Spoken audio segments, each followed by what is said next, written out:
जय हिंद साथियों, एक बार फिर स्वागत है आपका कॉम्पिटिटिव जंक्शन में।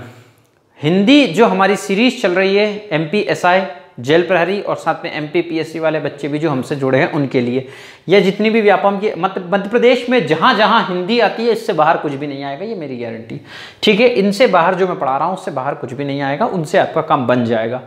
स्वर हम लोग पढ़ चुके हैं, वर्णमाला के अंतर्गत स्वर हमने खत्म कर लिए हैं। आज हम लोग क्या पढ़ने वाले हैं? व्यंजन पढ़ने वाले हैं। थोड़ा सा धीरे चलना स्टार्ट किया, मैं सीख रहा हूं, कोशिश कर रहा हूं। व्यंजन की बात करें तो व्यंजन क्या होते हैं उसको पढ़ना है, और व्यंजन कितने प्रकार के होते हैं, क्या कैटेगराइज है, वगैरह सारी चीजें हम लोगों को पढ़ना है। व्यंजन क्या होते हैं? व्यंजन वो वर्ण होते हैं जो स्वरों की सहायता से बोले जाते हैं, या बिना स्वर की सहायता से जिन्हें नहीं बोला जा सकता, वो क्या कहलाते हैं? व्यंजन कहलाते हैं। मतलब इनको हम क्या है, स्वरों की सहायता से लिखें व बोले जाते हैं, स्वरों की सहायता से लिखे व बोले जाते हैं, वो क्या कहलाते हैं? व्यंजन कहलाते हैं। व्यंजन की कितने प्रकार है, यह हम बात करें, जैसे हलंत की बात करते हैं पहले, हलंत, या फिर इसको संस्कृत में हम बोले हल, है ना। हलंत की बात करें या हल की बात करें तो संस्कृत में इसको क्या कहते हैं? हल कहते हैं। और हल लगे व्यंजन ही शुद्ध व्यंजन कहलाते हैं। देखो, अगर आप बोल रहे हो तो आप हल नहीं लगा सकते, है ना, लेकिन अगर आप लिख रहे हो तो आपको हल लगाना पड़ेगा। जैसे मैं बात करूं आपसे, क्या, जैसे मैंने लिखा य, तो अगर मैंने हलंत लगाया है तो ये क्या हो गया? शुद्ध व्यंजन हो गया। लेकिन यदि मैंने लिखा यहां पर म और हलंत नहीं लगाया तो ये क्या हो गया? अशुद्ध व्यंजन हो गया। लेकिन जैसे ही मैंने हलंत लगाया तो ये क्या हो गया? शुद्ध व्यंजन हो गया। तो ये शुद्ध, हल लगे व्यंजन शुद्ध व्यंजन कहलाते हैं। ठीक है, इतना फंडा क्लियर हुआ? आई थिंक, मुझे लगता है सबको समझ आ गया होगा। अब व्यंजनों का प्रकार देखें हम, तो व्यंजनों के कितने प्रकार है? मुख्य रूप से 3 प्रकार है। व्यंजनों के मुख्य रूप से 3 प्रकार है। पहला तो आपका क्या है? स्पर्शी व्यंजन, है ना, या स्पर्श व्यंजन। ठीक, दूसरा आपका क्या हो जाएगा? अंतस्थ व्यंजन। ठीक है, दूसरा आपका क्या हो जाएगा? अंतस्थ व्यंजन। और तीसरा आपका क्या हो जाएगा? ऊष्म व्यंजन। ठीक है, ऊष्म व्यंजन हो जाएगा। पहला आपका क्या हो गया? स्पर्श व्यंजन। दूसरा आपका क्या हो गया? अंतस्थ व्यंजन। और तीसरा आपका हो गया ऊष्म व्यंजन। स्पर्श, अंतस्थ और ऊष्म व्यंजन। तो ये नीचे क्या है? ये भी अलग अलग टाइप है, लेकिन व्यंजन को मुख्य रूप से हमने 3 भागों में बांट के रखा, स्पर्श व्यंजन, अंतस्थ व्यंजन और ऊष्म व्यंजन। ये क्या है? इसके 3 प्रकार है व्यंजन के।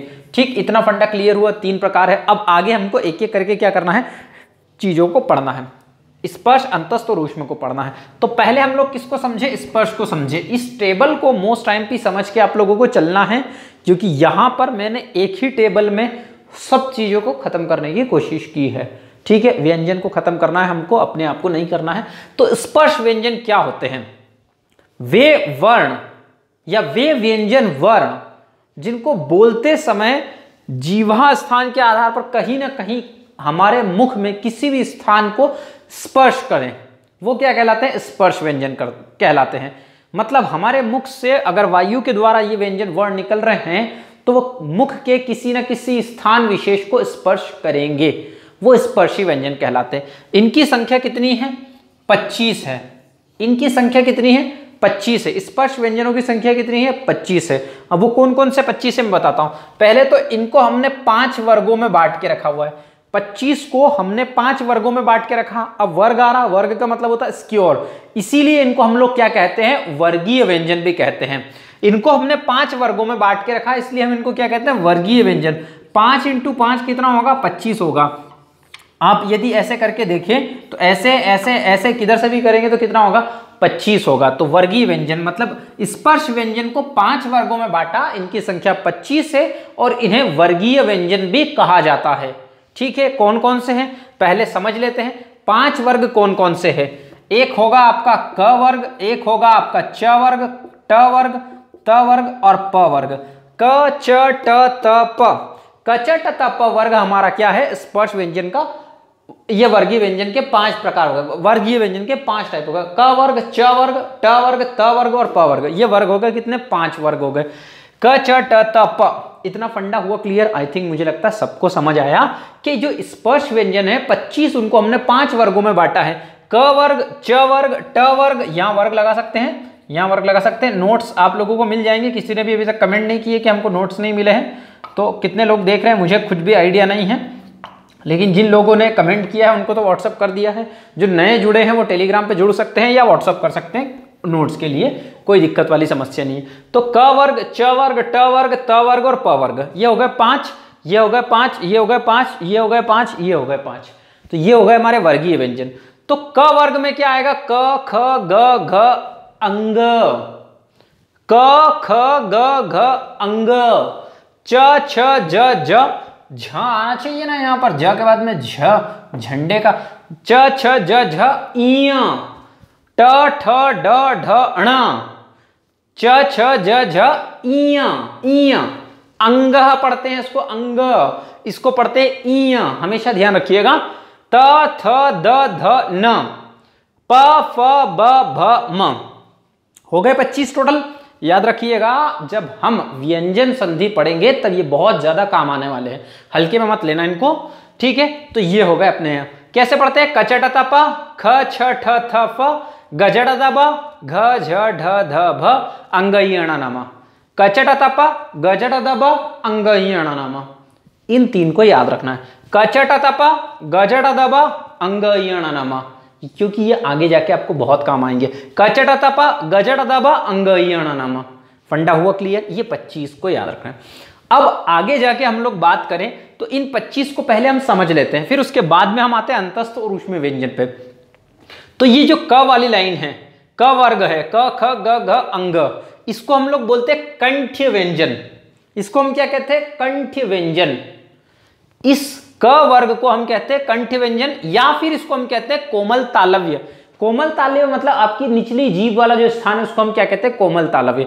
एक, अब देखो मेरे पास में इतने संसाधन नहीं है कि मैं आप यहाँ पर डायग्राम दिखा पाऊँ, हालांकि मैंने डाउनलोड तो किया था कि टेलीग्राम पे भेज दूंगा, लेकिन फिर भी आप एक बार गूगल करना, ऐसा लिखना व्यंजन या वर्ण विचार डालना और डालना मुख डायग्राम, तो वो आपको सारा यहाँ पर मुख डायग्राम मिल जाएगा, जिसमें आपको तालु कहाँ पर है, क्या है, ये सारी चीजें पता चल जाएगी। मैं ऊपर वाला तालु बताने जाऊँ तो मैं ऐसे मुंह में हाथ तो डाल नहीं सकता, या ऊपर बताऊंगा तो आप बोलोगे पीछे चले गया। तो ये क्या कहलाते हैं? कोमल तालव्य, निचली जीभ वाला। तो क ख ग को हम कोमल तालव्य भी कहते हैं और कंठ व्यंजन भी कहते हैं, क्योंकि ये हमारी कंठ की सहायता से बोले जाते हैं। सॉरी, वे वर्ण जो कंठ की सहायता से बोले जाते हैं कंठ व्यंजन कहलाते हैं, या वे व्यंजन वर्ण जो कंठ की सहायता से बोले जाते हैं कंठ व्यंजन कहलाते हैं। तो ध्यान से समझना, वर्ण शब्द इस्तेमाल करें तो अ और आ भी आ जाएगा, क्योंकि अ और आ भी क्या है? कंठ्य स्वर है, कंठ्य स्वर। लेकिन अगर कंठ्य वर्ण बोला तो व्यंजन और स्वर दोनों आएंगे। कभी कभी किताबों में गलत छपा होता है, ध्यान रखिएगा इस बात को। तो व्यंजन होगा ये। फिर बात करें च छ ज झ इय की, इस च छ ज वर्ग वाला जो है, च वर्ग जो है, इसको हम लोग बोलते हैं स्पर्श संघर्षी या स्पर्शी संघर्षी व्यंजन, जिनको बोलने में हमको क्या करना पड़े? संघर्ष करना पड़े, और किसी न किसी स्थान विशेष को क्या करे? वो स्पर्श करे। च छ ज झ इय मतलब स्पर्श कर रहा है, इतना फंडा हुआ क्लियर? तो स्पर्श संघर्षी व्यंजन, इसको हम लोग क्या कहते हैं? तालव्य व्यंजन भी कहते हैं। तालव्य व्यंजन कहां पर? मतलब तालु और जीभ के बीच का जो स्थान होता है वो तालव्य कहलाता है। और जीभ के जो ऊपर वाली छत है, हमारी जो जीभ है इसके ऊपर वाली छत, अब ये जो यहाँ पर जो आप एक ये सिर के बीचों बीच यहाँ जाओगे, बीच में से, एकदम बीच में से देखोगे, डायग्राम देखोगे आप गूगल करके, तो ऊपर की छत का जो पिछला भाग होता है उसको छूता है ये च छ ज झ इय, च छ ज झ इय, च छ ज झिय, च छ ज इय। आप एक बार करके देखना इसको। फिर आगे बात करें ट ठ ड ढ़ ण, ट ठ ड ढ़ ण, इन सबको अणा नहीं पढ़ना है, यही अणा है, ठीक है। इसको हम कहते हैं मूर्धन्य व्यंजन। इसको क्या कहा जाता है? मूर्धन्य व्यंजन कहा जाता है। जीभ जो है, हमारी जो जीभ है वो मूर्धा को स्पष्ट करती है, मतलब ऊर्धा को स्पष्ट। ट बोला क्या? ट ठ, ऊपर जीभ उठी और मूर्धा को स्टार्ट कर रही है, वहां पर मतलब छू रही है। ऊपर से देखना, डायग्राम में देखोगे तो मूर्धा का एक एरो करके बताया रहेगा डायग्राम में। मेरे पास वो HTML में डाउनलोड, क्या हुआ दिख ही नहीं रहा मेरे मोबाइल में। क्या करें यार दोस्तों, समस्याएं हैं, इसलिए तो मैं कहता हूं ज्यादा से ज्यादा शेयर करो। देखो कितने लोग शेयर कर रहे हैं, मैं दूसरी जगह भी पढ़ाने जाता हूं ऑनलाइन क्लासेस, तो देखो कितना सपोर्ट करते हैं बच्चे। हमारे यहाँ पर बच्चे पता नहीं क्या समस्या आ रही है उनको, मैं ही पढ़ा रहा हूँ, वहां पर भी 1000 2 हजार लोग देख रहे हैं, यहाँ पर पता नहीं क्या समस्या आ रही है। मूर्धन्य व्यंजन, जीभ जो है मूर्धा को स्पष्ट करे, मतलब ऊपर ट ठ ड ढ़ ण, मूर्धा को स्पष्ट करेगी ऊपर से, लेकिन जरूरी नहीं है कि मूर्धा को स्पष्ट करे, वहां पर जाना चाहिए बस। इसी वर्ग को हम पूर्व तालव्य भी बोलते हैं, क्योंकि तालव्य के पहले आ रहा है इसलिए पूर्व तालव्य। इतना फंडा क्लियर हुआ। अच्छा एक चीज और ध्यान रखना, ई और य और श ये दोनों को भी हम किस में काउंट करते हैं? तालव्य व्यंजन में। ये ई तो स्वर हो जाएगा है ना, इसलिए वर्ण में काउंट हो जाएगा। इतना क्लियर हुआ। नोट्स प्रॉपर रखे हैं, बनाना हो तो बना भी सकते हो, बोर्ड पे भी सिस्टमेटिक लिखा है। फिर त वर्ग की बात करें तो त, थ, द, ध, न। त, थ, द, ध, न। देखो इसको कहते हैं हम दंत व्यंजन। दंत व्यंजन मतलब हमारे दांत को स्पर्श कर रहा है। त, ये देखो त, त, त, त, ये हमारी जो जीभ है उसको दांत को स्पर्श कर रही है। त, थ, द, ध, न पे पीछे चली गई है जीभ, तो ये परंपराओं के अनुसार स्पर्श कर रही है, इसको वर्त्स्य व्यंजन कहते हैं। ये छूती नहीं है। एक स जो आगे वाली जीभ है, आगे वाला दांत को टच करने की कोशिश कर रही है, तो ये परंपराओं के अनुसार क्या है? दंत व्यंजन है। अब इनको काउंट नहीं किया जाता, इनको वत्स्य व्यंजन कहा जाता है ना। तो न और स परंपराओं के अनुसार क्या है? दंत व्यंजन है। न न न न न न स थोड़ा सा आगे से छू रहा है, इतना फंडा हुआ क्लियर। ये दंत व्यंजन क्लियर है, दांत को छू रहे। त, थ, द, ध बोल के देखिए एक बार, क्लियर। आगे बढ़ते हैं। प, फ, ब, भ, म, प, फ। देखो मेरे तो दांत भी बड़े हैं। कई लोग हंसते हैं, हंसने तो क्या दिक्कत है, अब क्या करें, अब पैदाइशी है, उसमें क्या समस्या, मैं क्या कर सकता हूं बता। फ तो ऊपर वाले दांत नीचे वाले होठ को स्पर्श कर रहे हैं, इसमें इसको छोड़ो।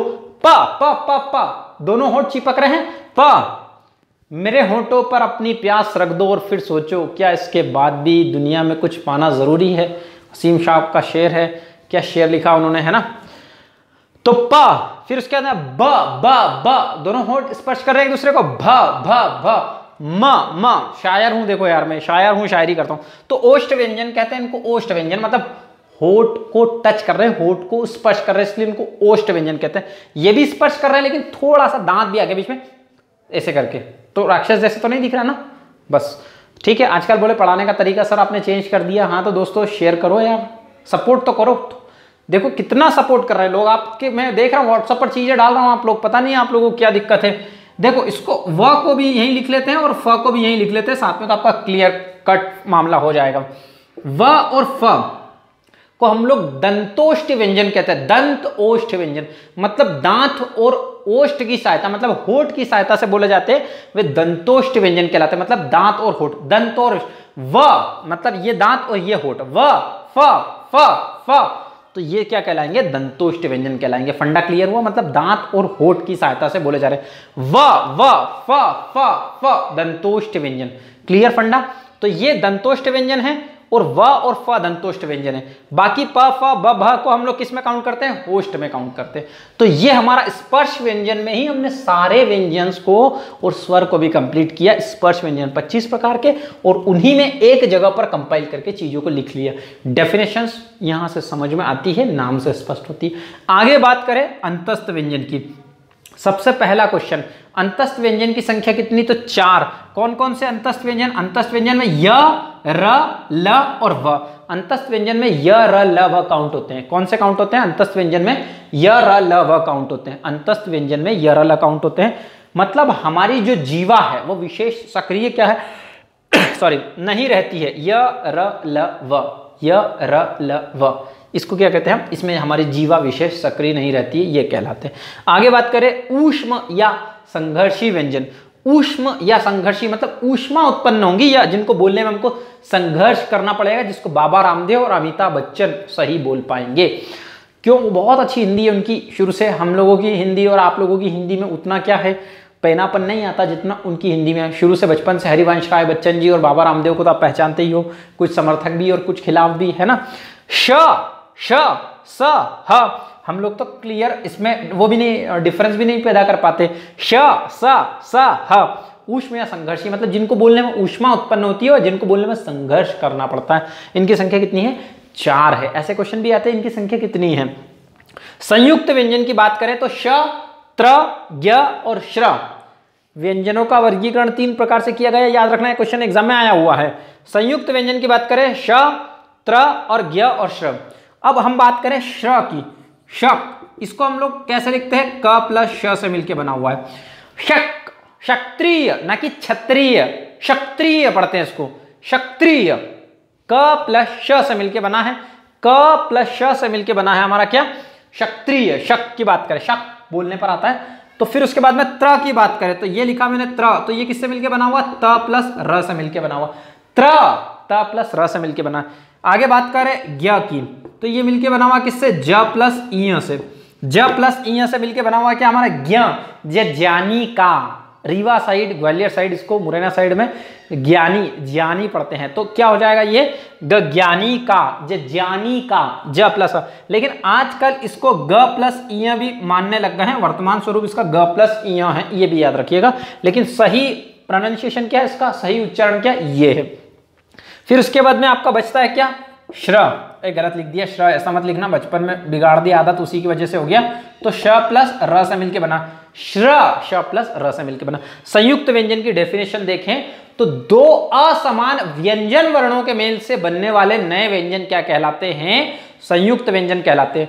दो असमान व्यंजन वर्णों के मेल से बनने वाले नए व्यंजन क्या कहलाते हैं, नए व्यंजन वर्ण क्या कहलाते हैं, संयुक्त व्यंजन कहलाते हैं। इतना फंडा क्लियर, आई थिंक सबको समझ आ गया होगा, इतना सबको समझ आ गया। फिर बात करें प्रकंपित व्यंजन या लुंठित व्यंजन। प्रकंपित व्यंजन को हम क्या बोलते हैं, लुंठित व्यंजन भी बोलते हैं। प्रकंपित मतलब कंपन होगा, र र र, हमारी जीभ कैसे निकल रही बाहर, रगड़ खा के बाहर निकल रही है, र कंपन कर रही है, र।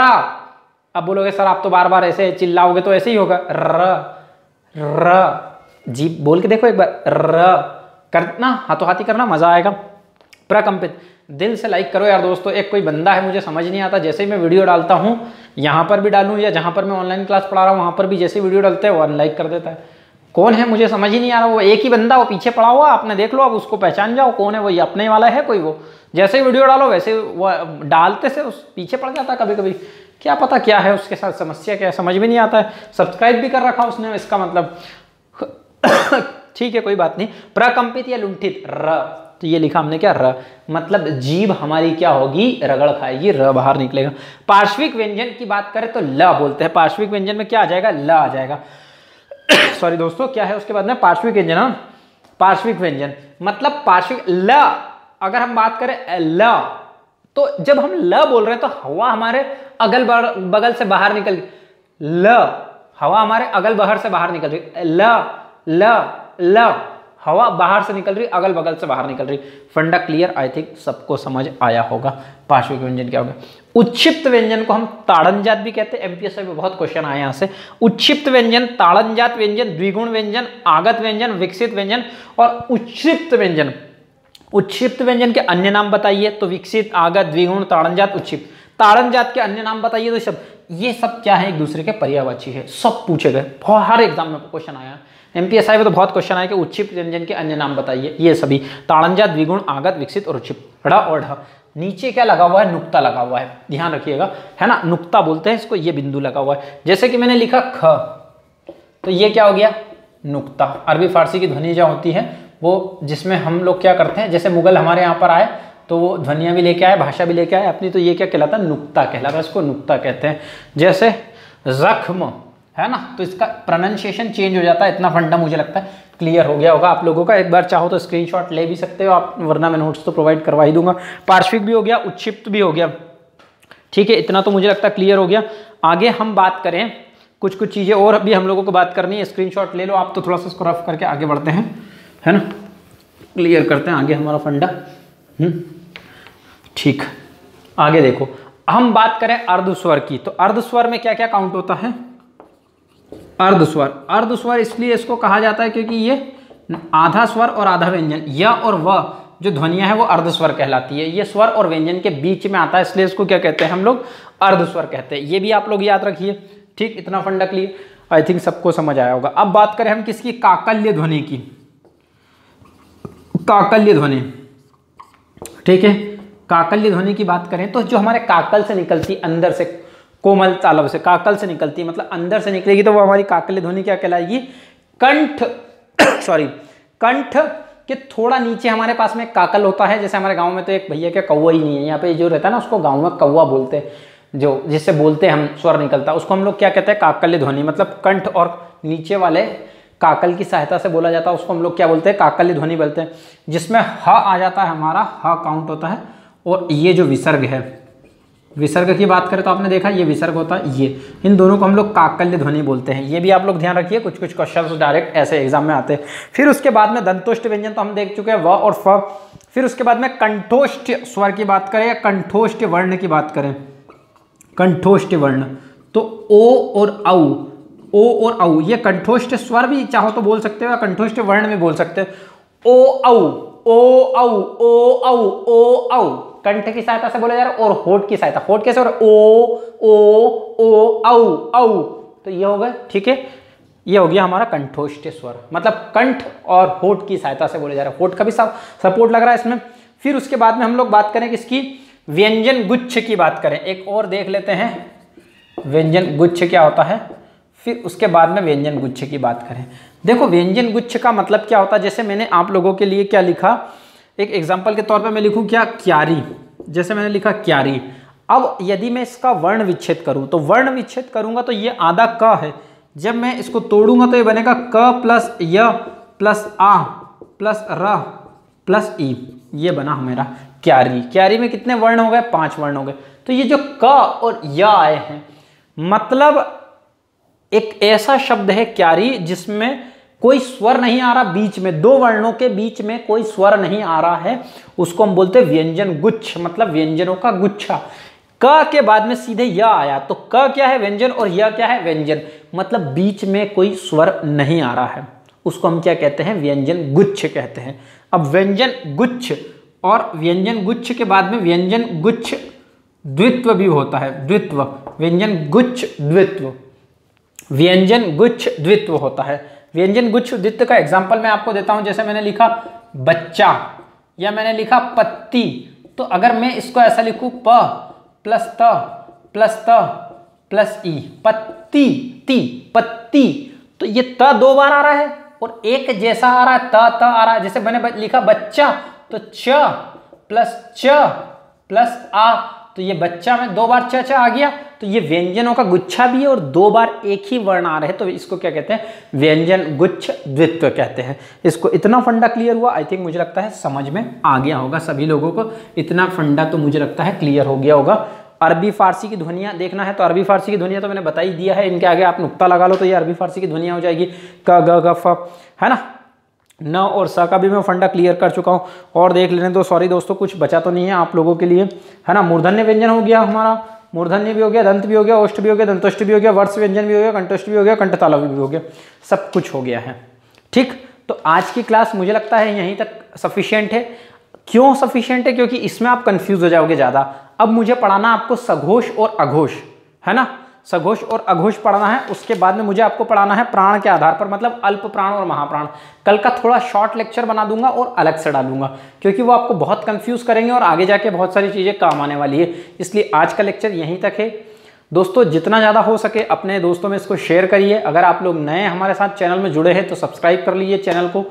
कोई भी एग्जाम दे लो, व्यापम की दे लो या पूरे भारत में कोई भी एग्जाम दे लो, इससे बाहर कुछ भी नहीं आएगा, यकीन मानिए दोस्तों, इतना यकीन रखिए आप, यकीन रखना ज़रूरी है। ज़्यादा से ज़्यादा इसको शेयर करो, ज़्यादा से ज़्यादा लाइक करो, जहाँ जहाँ भी आप लोगों की पहुँच है, टेलीग्राम पे, चैनल पे, जहाँ जहाँ भी और सभी लोगों को हैप्पी फादर्स डे। आज क्या है, आज तो मैं लेक्चर तो वैसे कल डलेगा, लेकिन हैप्पी फादर्स डे सभी लोगों को, एक दिन बिलेटेड होगा, चलेगा। जय हिंद, मिलते हैं नेक्स्ट लेक्चर में।